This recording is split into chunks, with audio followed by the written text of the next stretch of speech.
It's Saturday the 24th of July and it's life in one day.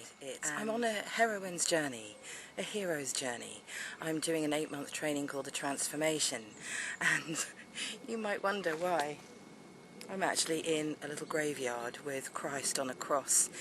Well, what we're doing on this transformation, particularly this weekend rather, is we're dying. We're consciously choosing to go to our death. And I'm not part of a cult. You're not going to read in the newspapers that a group of 36 people were found sprawled, poisoned to death in a mass suicide in the heart of the Oxfordshire countryside. But what we are going to be doing is actually facing our fears, not literally, but in our imagination, so that we can basically die to our ego, die to the projections that we create around our life that keep us limited. And I thought this was a perfect place to share that. So my fears, well, my health, or it could be around relationships. Those are romantic relationships. They're really scaring me quite a lot at the moment. So what's most frightening me? That type of thing, that level of intimacy, that level of vulnerability, that level of creating a relationship that is much more than what we normally settle for. So I'm having to step out, way outside my comfort zone. What do I love? Oh, I love sharing things that inspire me, and I particularly love sharing them on video. Now, what have I got in my pocket? I've got my room key. I've got, let's have a look. I've got my mobile phone. I've got a hanky because I'm bound to cry today. So if there's any mobile messages for me. Oh, no, but it is only 7:45 in the morning. I just suddenly realised I better share that, yeah, we might be actually choosing consciously to go to our death, and just the death of our ego, which will be an interesting experience. But we do plan to resurrect again, and it's really that transition that's the transformational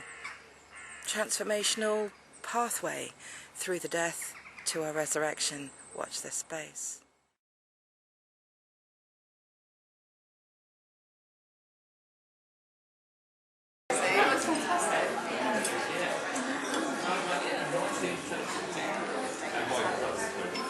Everybody, you need to look your best now, otherwise Rose is going to ask good money off you.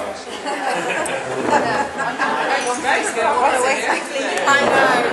I don't know who's allowed her to get her hands on that, but we're all instructed. She's going to blackmail you. Here I am talking to you. I was talking about doing a week with the kids after watching Darren Eden, so that I could explain to them how the mind actually, how Ouija works and how the mind works. So that it's not like some fear-based I'm thinking again with it. Hi Rosie! Hi Atlas! Actually, it's your mind controlling what happens in your blood. I'm the backwards man, I'm the backwards man. There's something very magical about this place, with its very established trees and the energies exuding from them. I'm sure I can feel the tree spirits around me. These are beautiful orchid-like flowers, but on a great big tree. Hi Richard. We're on weekend 4 of the transformation, and the theme is embracing our shadow. And I wondered, I know that you haven't done it before, so I was wondering, first of all, what you're anticipating and expecting from this experience. Well, I think it's certainly the weekend that I've been looking forward to. If I go into this weekend fully and dive in, is to really, to be honest, experience an immense amount of pain. Cool. Which, not being masochistic, but I think really to experience that pain, to, you know, for me, thinking of like, you know, the resurrection, hanging on the cross and just dying to that, you know. And then let me ask you, what are you most frightened of in that pain, and what do you most love, or what do you think you'd most love on the other side of that? I know that if I die to my pain, it's like, well, what will I be without this blinking story I've been running for a while? So the resurrection is the freedom from that, and, you know.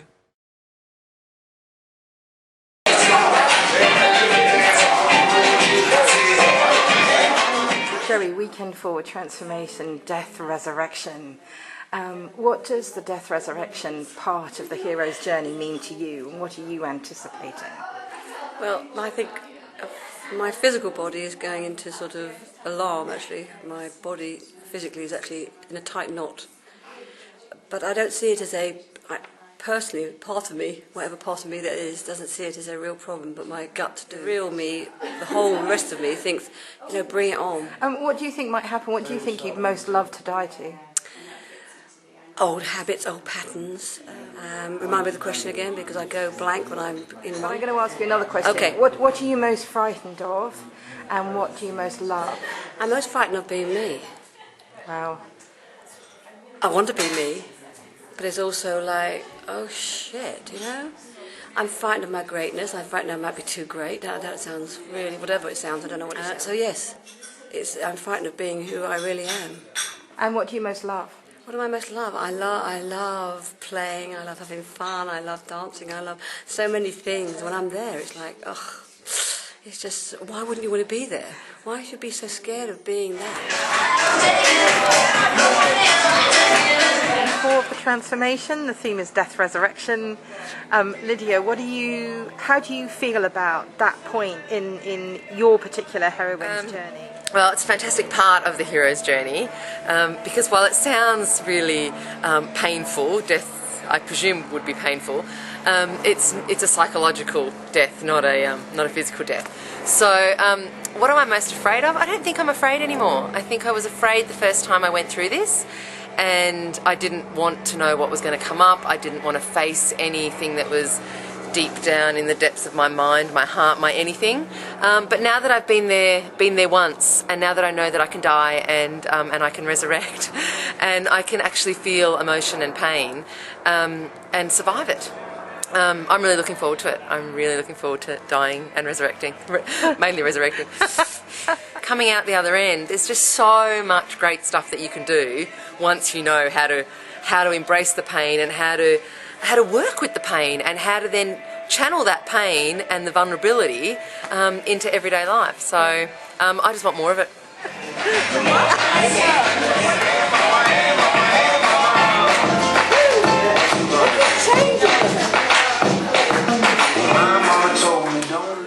I'm anticipating becoming really emotional and thinking that I'm really dying and going into a big black hole.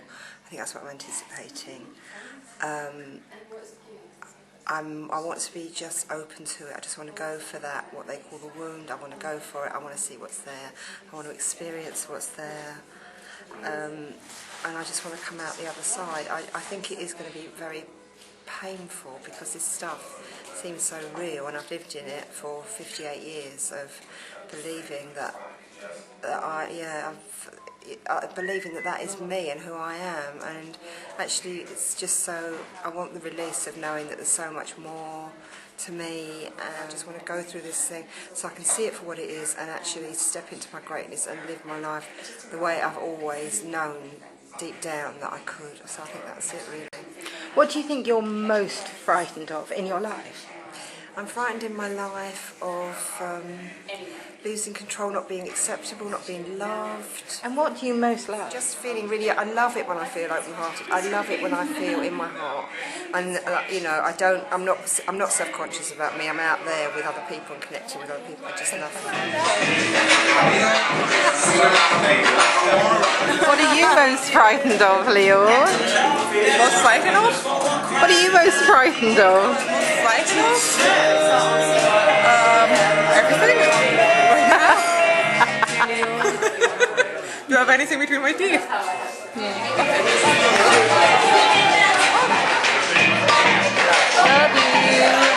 Love you, I love you. Very nice.